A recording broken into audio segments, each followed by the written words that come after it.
Bienvenidos y bienvenidas a otro espacio. Soy Gloria Marisela Morán. Ahora conversaremos con Alda Facio, quien es experta internacional sobre género y defensora de los derechos humanos de las mujeres.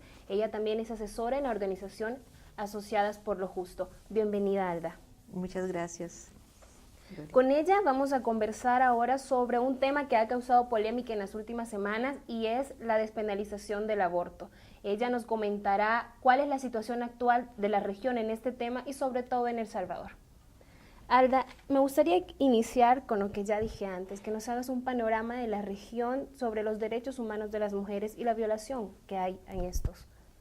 En la región centroamericana. Sí. Pues en la región centroamericana, así como en todo el mundo, hay muchas violaciones a los derechos humanos de las mujeres. Somos un grupo humano mayoritario, 4 billones de personas en el mundo que sufrimos discriminación, y entonces la región centroamericana no es una excepción a la discriminación que sufrimos las mujeres en todo el mundo, pero sí es una región donde se reconoce muy poco unos derechos humanos que son muy importantes para las mujeres, que son los derechos reproductivos y los derechos sexuales.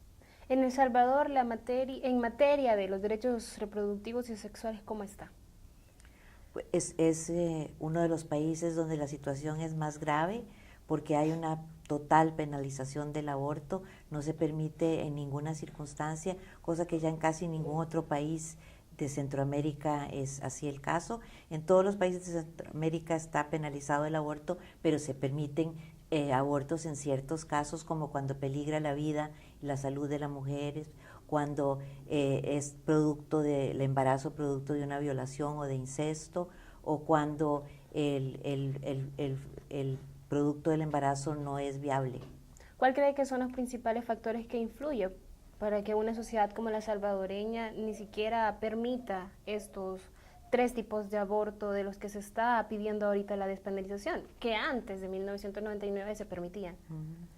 Pues creo que son 2 factores importantes. Uno es el desconocimiento y otro es las jerarquías de la Iglesia Católica o las iglesias evangélicas que han tomado como su bandera el negarle a las mujeres los derechos reproductivos.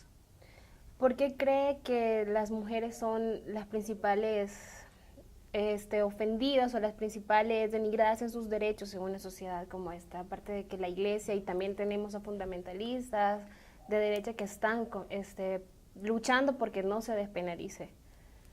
Sí, bueno, porque vivimos en un patriarcado valora mucho menos la vida de las mujeres que la vida de los hombres, o valora mucho menos el trabajo de las mujeres que los hombres, el goce de las mujeres es menos valorado, menos importante, y en este caso específico del aborto es donde vemos que hay una total desvaloración de lo que es la vida de las mujeres. Se pretende proteger la vida del no nacido, y aunque se niegue la vida de una persona que ya está viva.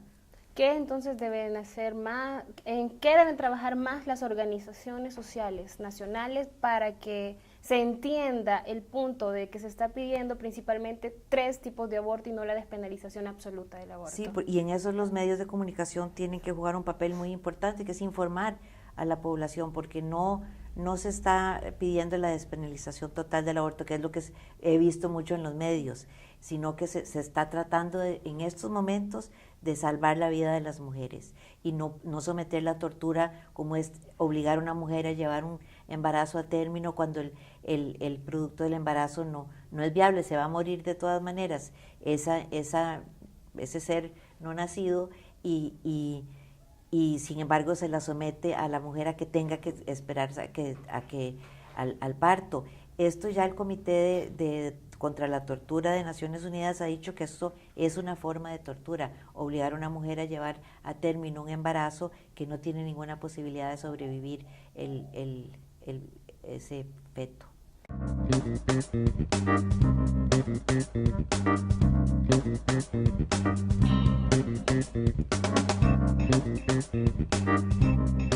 Gracias por continuar con nosotros. Estamos conversando con Alda Facio sobre la penalización absoluta del aborto y la consecuencia de este en los derechos humanos de las mujeres. ¿Qué opinión le merece lo que dicen algunas organizaciones sociales aquí en el país de que son las mujeres pobres, analfabetas y de zonas rurales las que están siendo criminalizadas?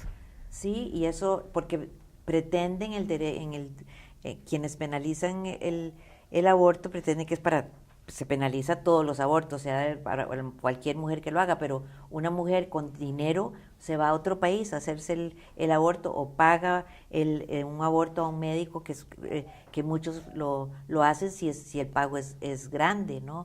Entonces son las mujeres pobres que no tienen posibilidad de pagar o de irse a otro país y que además en este país, que es ya lo terrorífico, que los médicos las denuncien cuando están en un hospital público, que el médico viole el deber que tiene de confidencialidad y la denuncie por aborto, por haber cometido un delito según su criterio. Ok, ahora bien, Alda, ¿en qué beneficiaría que existiera una política pública, tanto de salud y de educación, en la que se dé, en la que se aborde el tema de los derechos sexuales y reproductivos? Está muy comprobado por estudios que se han hecho en Naciones Unidas que en los países donde hay más conocimiento de sus derechos, donde las mujeres tienen más conocimiento de sus derechos y más educación sexual y educación reproductiva o educación en salud reproductiva y sexual, hay mucho menos embarazos no deseados. Entonces, si hay menos embarazos no deseados, obviamente hay menos abortos, porque la penalización del aborto no disminuye la cantidad de abortos. Lo que causa es muerte de las mujeres en abortos inseguros.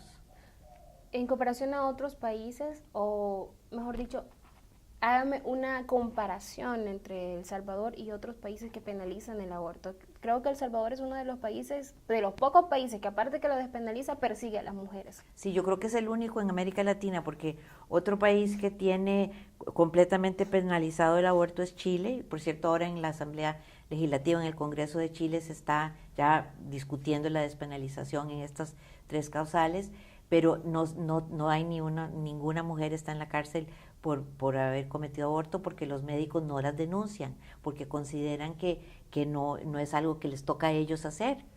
Y en este sentido, ¿cómo las organizaciones internacionales también tendrían que apoyar en materia de derechos humanos para que se cree este tipo de políticas públicas? Sí, bueno, es que a nivel internacional y a nivel de Naciones Unidas específicamente, muchísimos de los comités que monitorean los tratados internacionales de derechos humanos le han hecho recomendaciones a El Salvador para que por lo menos inicie un diálogo sobre el aborto, si no es despenalizar, por lo menos que se discuta, que la gente entienda cuáles son las consecuencias de la penalización del aborto, pero como que no han hecho caso, porque desde 2008 el Comité CEDAW le dio una recomendación al Estado para que iniciara un diálogo, cosa que no ha sucedido.